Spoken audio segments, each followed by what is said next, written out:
ಮತ್ತ ಪತ್ರಕರ್ತ ಬಂಧು ಮಿತ್ರರು, ನಾನು ಯಾರನ್ನು ದ್ವೇಷಿಸುವುದಿಲ್ಲ. ಆದರೆ ಇಲ್ಲಿ ಏನ್ ನಡೀತಾ ಇದೆ, ಯಾವುದರ ಬಗ್ಗೆ ತಾವು ಸಮಾಜಕ್ಕೆ ಒಳಿತನ್ನು ಉಂಟು ಮಾಡುವ ರೀತಿಯಲ್ಲಿ ಬಿಂಬಿಸಬೇಕು, ಅದನ್ನು ಬಿಂಬಿಸಿದ್ದೇನೆ. ಇವತ್ತು ನಮಗೆ ಎದೆ ಹಾಲು ಅನಿಸಿರ್ತಕ್ಕಂಥ ತಾಯಿಯನ್ನು ನಾವು ದ್ವೇಷಿಸುವ ರೀತಿಯಲ್ಲಿ ಇವತ್ತು ಇಷ್ಟು 4.5 ವರ್ಷ ಅಧ್ಯಯನ ಮಾಡಿ 1 ವರ್ಷ ತರಬೇತಿಯನ್ನು ಹೊಂದಿ ವೈದ್ಯಕೀಯ ವೃತ್ತಿಯನ್ನ ನಾವು ಸೆಂಟ್ರಲ್ ಮೆಡಿಕಲ್ ಕೌನ್ಸಿಲ್ ಅಲ್ಲಿ ಆಗಿರ್ಬೋದು, ಇಲ್ಲ ಸ್ಟೇಟ್ ಮೆಡಿಕಲ್ ಕೌನ್ಸಿಲ್ ಅಲ್ಲಿ ನಮ್ಮದೇ ಆದಂತ KIP board, Karnataka Ayurveda Unani practice board ಅಂತ ಹೇಳಿದ್ವಿ, ಅಥವಾ ನಮ್ಮ ಅಪೆಕ್ಸ್ ಬೋರ್ಡ್,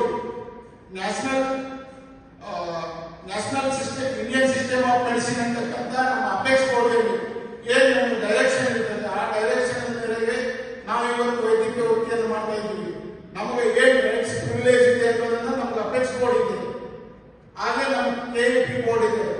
ಅದನ್ನ ಇವತ್ತಿನ ಈ ಲೋಕಲ್ ಯೂಟ್ಯೂಬ್ ಚಾನಲ್ ಕ್ರಿಯೇಟರ್ಸು ಮತ್ತು ಲೋಕಲ್ ಪತ್ರಕರ್ತರು, ಆಮೇಲೆ ಸೋಷಿಯಲ್ ಆಕ್ಟಿವಿಟೀಸ್ ಅಂತ ಹೇಳಿದ್ರೆ ತಕ್ಷಣ ಸಮಾಜದಲ್ಲಿ ನಾವು ಗುರುತಿಸ್ಕೋಬೇಕು, ಇಮಿಡಿಯೇಟ್ ಹೈಲೈಟ್ ಆಗಬೇಕು ಅನ್ನುವಂತ ಒಂದು ಉದ್ದೇಶ, ಯಾವ ಒಳ್ಳೆಯ ಉದ್ದೇಶ ದುರುದ್ದೇಶ ಗೊತ್ತಿಲ್ಲ.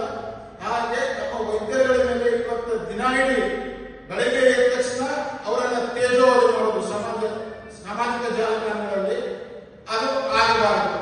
ಅದಕ್ಕೆ ನಾನು ಎಲ್ಲ ನಮ್ಮ ಸುದ್ದಿವಾಹಿನಿ ಬಂಧು ಮಿತ್ರರಲ್ಲಿ ಮತ್ತು ಮಾಧ್ಯಮ ಮಿತ್ರರಲ್ಲಿ, ಪತ್ರಕರ್ತರಲ್ಲಿ ನಾನು ಕರ್ನಾಟಕ ರಾಜ್ಯದ ಒಬ್ಬ ಅಧ್ಯಕ್ಷನಾಗಿ, ಏನು ಕರ್ನಾಟಕ ರಾಜ್ಯದಲ್ಲಿ ಇವತ್ತು ಸುಮಾರು 50ರಿಂದ 60,000 ISM Indian system of medicine ಓದಿರ್ತಕ್ಕಂಥ ವೈದ್ಯರುಗಳಿದ್ದೀವಿ.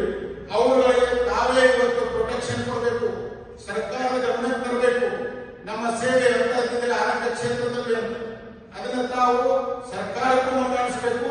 ಈ ತರ ಏನು ಲೋಕಲ್ ಯೂಟ್ಯೂಬ್ ಕ್ರಿಯೇಟರ್ಸ್ ಇದ್ದಾರೆ, ಆಮೇಲೆ ಕೆಲವೊಂದು NGOಗಳಿದ್ದಾವೆ, ಕೆಲವೊಬ್ಬರು ಪತ್ರಕರ್ತರಿದ್ದಾರೆ. ತಾವು ಒಂದು ಸಮಾಜದ ಒಳಿತಿಗಾಗಿ, ದೇಶದ ಒಳಿತಿಗಾಗಿ ಅಥವಾ ಆರೋಗ್ಯ ಕ್ಷೇತ್ರದ ಒಳಿತಿಗಾಗಿ ನಾವೇನು ಸೇವೆ ಮಾಡ್ತೀವಿ ಅದನ್ನ ಎತ್ತಿ ತೋರಿಸಿ ನಮ್ಮ